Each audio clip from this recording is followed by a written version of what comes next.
2026వ సంవత్సరం జనవరి నెల 11వ రాశి కుంభరాశి. ఈ కుంభరాశి ఫలితాలు చెప్పుకుందాం. ఈ కుంభరాశికి శని ద్వితీయానికి వచ్చాడు. ద్వితీయం ధనవాగ్విత్తం. ద్వితీయంలో ఉన్న శని ధనాన్ని రక్షణ చేస్తాడు. సరిగా చెప్పాలంటే 5 సంవత్సరాలు, మొన్న మార్చి 30కి 5 సంవత్సరాలు శని అయిపోయింది. కుంభం నుంచి మీనానికి వచ్చాడు, ద్వితీయానికి వచ్చాడు. దాదాపు వీళ్ళు పడ్డ బాధలు చెప్పుకోవడానికి కూడా టైము చాలదు. ఎన్ని రోజులు చెప్పినా కూడా ఆ బాధలు చెప్పుకోలేనంత బాధలు ఉంటాయి. అది తలుచుకుంటే కూడా మనుషులు మైండ్ కూడా పాడైపోతుంది. కానీ ఉన్న ఆస్తులు మొత్తం అమ్ముకున్నా కూడా రూపాయికి 20 పైసలు కూడా బాకీ లేదు. మిగతా 80 పైసలు బాకీ ఉంటుంది. మనిషి జీవితమే దండగలనంత బాధ కలిగి ఉంటుంది. కానీ అది తప్పించుకున్నారు. మార్చి 30కి శని మీనానికి వచ్చాడు, కానీ మళ్ళీ వక్రించి నెక్కొచ్చాడు. నవంబర్ 27 వరకు మాత్రం ఈ కుంభరాశి వాళ్ళకి శని పూర్తిగా బాగాలేడు. నవంబర్ 27 తర్వాత మరి డిసెంబర్, ఇప్పుడు జనవరి చెప్పుకుంటున్నాం. మరి ఈ 2 నెలల నుంచి కూడా కొంచెం మార్గం భగవంతుడు ఇచ్చాడు. అయితే ఏమిటి మార్గం అంటే, మీరు చేసే వృత్తి బాగా కలిసి వస్తుంది. చేసే పని వృత్తిలో కొంచెం ఆదాయం బాగా ఉంటుంది. అయితే ఇన్నాళ్ళ నుంచి పడ్డ బాధకి బాకీల వాళ్ళు పీకు తింటారు. బాకీలు ఎక్కడక్కడ కట్టడమే సరిపోతుంది. తినడానికి వచ్చేప్పటికి ఉప్పు కారం వేసుకొని తినాల్సిన పరిస్థితి వస్తుంది. 5 సంవత్సరాలు ఎంత నష్టం వచ్చినా కూడా పండగ చేసుకొని తిన్నారు.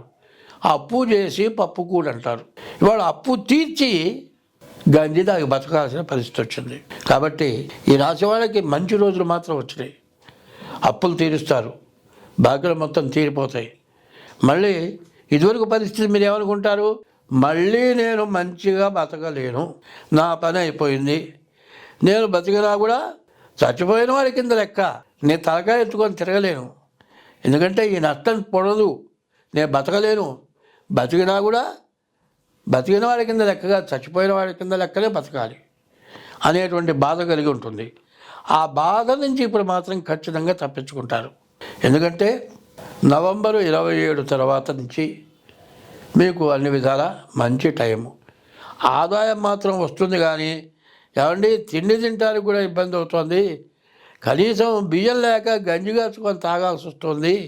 ఒకటి చెబుతున్నా వినండి, డాక్టర్లు ఏం చెబుతారంటే, కొంతమంది అరుగుదల లేకపోతే అయా గంజి కాచుకొని తాగు అరుగుతుందంటారు. అన్నం కంటే గంజి బలమైందిట. గంజి తాగి చచ్చిపోయిన వాడు ఎవడు మాత్రం ఎవరు. అన్నం తిని షుగర్ వల్ల చచ్చిపోయేవాళ్ళు ఉన్నారు. అదే గంజి తాగితే మంచి బలం ఉంటుంది. గోధుమ గంజి కావచ్చు, బియ్యపు గంజి కావచ్చు, దానివల్ల బతకగలుగుతారు. చెప్పుకుంటానికి బాధగా ఉంటుంది, కానీ దీనివల్ల మీకు బాగుంటుంది. కాబట్టి గంజి తాగినా పర్వాలేదు, కానీ అప్పు అనేది పనికిరాదు. అప్పు నిప్పు లాంటిదిట. ఆ నిప్పు లాంటి అప్పు నుంచి బయటపడతారు. మీరు అన్ని విధాలా బాగుంటారు. ఇంకా మీకు ఇది గోచారమే చెబుతున్నాను. గోచారం 25 వంతులే, గ్రహచారం 75 వంతులు. కాబట్టి డేట్ ఆఫ్ బర్త్ ద్వారా మీ జాతకం చూపించుకుంటే మీ గ్రహచారం బాగుంటుంది, మీరు అన్ని విధాలా బాగుంటారు. మీరు డేట్ ఆఫ్ బర్త్ ద్వారా జాతకం చూపించుకొని మరి గ్రహచారం ద్వారా ఏమైనా చెడుందేమో చూసి దానికి తగిన ఉపశమనం చేసుకోండి. మీకు అన్ని విధాలా బాగుంటుంది. స్వస్తి.